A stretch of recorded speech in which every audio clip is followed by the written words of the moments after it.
नमस्कार। ABN news में आपका बहुत बहुत स्वागत है और मैं हूं सुरेश झा। महिलाएं आज हमारे समाज में किसी से भी पीछे नहीं है। हर क्षेत्र में महिलाओं का दबदबा है, यानी कि महिलाएं आज पुरुषों के साथ कंधे से कंधा मिलाकर चल रही हैं। महिलाओं को लेकर बड़ी बड़ी बातें कही जाती है, लेकिन आज हम आपको जो बात बताने जा रहे हैं, जो हम जानकारी देने जा रहे हैं, उसे जानकर आप आगे ताज्जुब कर जाएंगे। सुप्रीम कोर्ट में महिला जजों की भारी कमी है। इसके साथ ही आपको जान के भी ताज्जुब होगा कि आज तक सुप्रीम कोर्ट में कोई भी महिला जज मुख्य न्यायाधीश नहीं बन पाई है। बड़ी ताज्जुब की बात है। जबकि हम महिलाओं के हितों की बात करते हैं, महिलाओं के हर क्षेत्र में बढ़ने की बात करते हैं, लेकिन आज तक सुप्रीम कोर्ट में महिला जजों का कमी और साथ ही सीजेआई न बन पाना एक बहुत बड़ी बात है। आज इसी विषय पर हमारे साथ बातचीत करने के लिए मौजूद है कानून की जानकार हैं ऋचा दीवान। आइए इनसे बातचीत करते हैं। मैम, बड़ी अजीब सी विडंबना है कि सुप्रीम कोर्ट में आज तक एक भी महिला सीजीआई नहीं बन पाई। इसकी क्या वजह लगती है आपको? इसकी ऐसा कोई वजह नहीं है। देखिए, पहले ज़माने में अगर हम पुराने से बात करें तो पहले तो बहुत सारी महिलाएं इस प्रोफेशन में आती भी नहीं थी। तो शुरू में इसीलिए भी ऐसा नहीं हुआ, क्योंकि अब आज भी महिलाओं की कमी होने की वजह से भी नहीं बन पाए। अगर हम बात करें टोटल ऑल ओवर इंडिया, अगर हम जजेस की बात करें, करीब 1080 शायद टोटल जजेस हैं, जिसमें से सिर्फ 80 महिलाएं ही हैं जो फीमेल जजेस हैं। तो सुप्रीम कोर्ट में आज अभी तक जस्टिस इंदु मल्होत्रा जी के रिटायरमेंट के बाद से तो अब और ज़्यादा कमी महसूस, जबकि अगर हम बात करें जस्टिस इंदु मल्होत्रा जी की, आप देखिए कि वुमेन जज थी वो, और उन्होंने इतने मेजर जजमेंट्स में उनका हाथ रहा है, साथ रहा है। जो सबरीमाला की जजमेंट आई उसमें भी जस्टिस इंदु मल्होत्रा जी ने किया था। 377 के ऊपर भी जो जजमेंट थी हमारी, वो लैंडमार्क जजमेंट रही है, वो भी जस्टिस इंदु मल्होत्रा जी उसका पार्ट थी। तो वुमेन सेंसिटाइजेशन होना तो बहुत ज़रूरी है, और जब तक इस पर हम नंबर ऑफ़ वुमेन जजेस हम इंक्रीज़ नहीं करेंगे, तब तक इसमें और ज़्यादा अच्छा काम तभी हो पाएगा। लेकिन मैम, जैसा कि आपने बताया कि वुमेन जजों की संख्या पहले नहीं थी इतनी कि वो उनको एडवोकेट बनना चाहता था, नहीं चाहता था, वो तो बात की बात है। लेकिन आज के दौर में जब महिलाएं हर फील्ड में आज आगे हैं, लेकिन सुप्रीम कोर्ट में बात की जाए अगर महिला जजों की जो नियुक्ति को लेकर महिला जजों की जो कमी है, आखिर उसकी वजह से जो मामले, जो महिलाओं से संबंधित जो मामले आते हैं, उन पे कितना फर्क पड़ता है सुनवाई में? देखिए, फ़र्क तो मैं ये नहीं कहूँगी कि मेल जज अगर होगा तो शायद वो बायस्ड होगा, ऐसा नहीं है।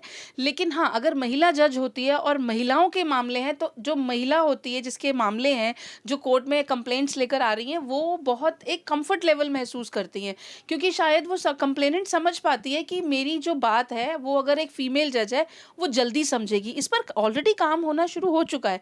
तभी पहले नहीं होती थी महिलाएं कोर्ट। आज अगर हम डिस्ट्रिक्ट कोर्ट्स में बात करें तो महिला कोर्ट अलग होती है, महिला थाना अलग होता है। तो हमारे पुलिस में भी पहले महिलाएं नहीं थी, आज महिलाएं हैं। तो हमारा जो देश है, हमारा जो कानून है, पार्लियामेंट जो है, हमारी जो जुडिशरी है, ये सब लोग इस पे मिलके काम कर रहे हैं। लेकिन हाँ, ये एक बहुत बड़ा विषय है कि सुप्रीम कोर्ट में या हाई कोर्ट में महिलाओं जजेस की कमी है। इस पर पार्लियामेंट ज़रूर कुछ ना कुछ करेंगे। हमारे अटॉर्नी जनरल के बहुत ही गंभीर इशू है इसको लेकर जब हम महिलाओं के हितों की बात करते हैं। लेकिन जो चाहे सुप्रीम कोर्ट हो चाहे हाई कोर्ट हो, महिला जजों की संख्या बढ़ाने पर हमारा ध्यान क्यों नहीं रहता है? सरकार का ध्यान क्यों नहीं रहता है?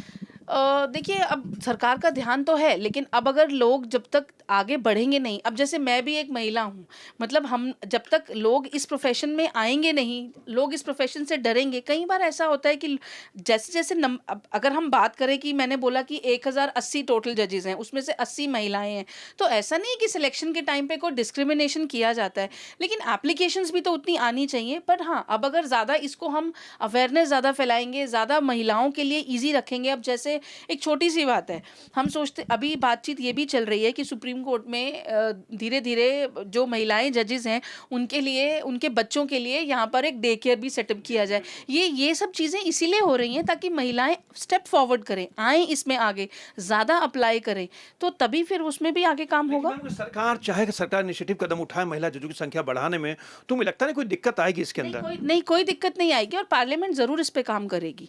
इच्छा शक्ति कमी है। इच्छा शक्ति की कमी कह सकते हैं, थोड़ी बहुत है, लेकिन अब तो मतलब ऐसा लगता है कि everybody has to pull up the socks, क्योंकि अब तो जजेस खत्म ही हो गए। मतलब कहा कि आप खुद एक महिला हैं, महिलाओं के संबंधित जो मामले होते हैं, अगर कोई महिला किसी पीड़िता की महिला जज को कोई बात बताती है, उसके सामने जिरह करती है, तो शायद हो सकता है कि वो बात उनके सामने कंफर्टेबल होकर बता पाए। ये एक सबसे बड़ी ये है कि एक सीजीआई ने बोला कि जजों की जो नियुक्ति की जो प्रक्रिया है कॉलेज में बड़ा जटिल है। इसको लेके क्या कहेंगी आप? जी, जटिल तो है, लेकिन इसमें ये है कि अब जो भी उनके पॉलिसीज़ हैं या जो भी उनके पैरामीटर्स हैं, उसके लिए वो फीमेल जजेस के लिए थोड़ा चेंजेस करेंगे इसमें आके, क्योंकि इस पे ऑलरेडी डिस्कशन चल रही है। हमारे जो सॉलिसिटर जनरल हैं श्री के वेणुगोपाल जी, वो भी इस चीज़ को काफ़ी आगे स्टेप फॉरवर्ड करके बता रहे हैं। जैसे आपने बोला कि बात बिल्कुल ठीक है कि अभी तक हमारे कंट्री में कोई भी फीमेल जज सीजेआई नहीं रहे हैं। तो ये एक पॉइंट ऑफ डिस्कशन शुरू हो चुका है, तो इस पे ऑलरेडी काम होना शुरू हो चुका है। हाँ, अभी तक नहीं हुआ, ये एक सोच वाली बात है कि नहीं हुआ, पीछे रह गई ये चीज़ें, लेकिन आगे अब बढ़ेंगी इसमें। आपका बहुत बहुत धन्यवाद। ये थी कानून की जानकार ऋचा दीवान जो हमारे साथ बातचीत कर रही थी।